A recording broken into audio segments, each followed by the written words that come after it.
বান আছে for day বান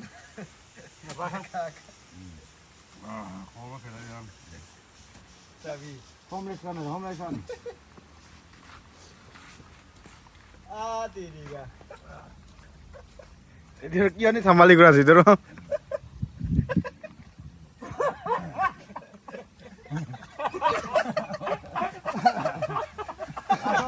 আসলে পা মাৰিলে আৰো এনা তাহলে চিন্তা কৰি লাউৰা কলে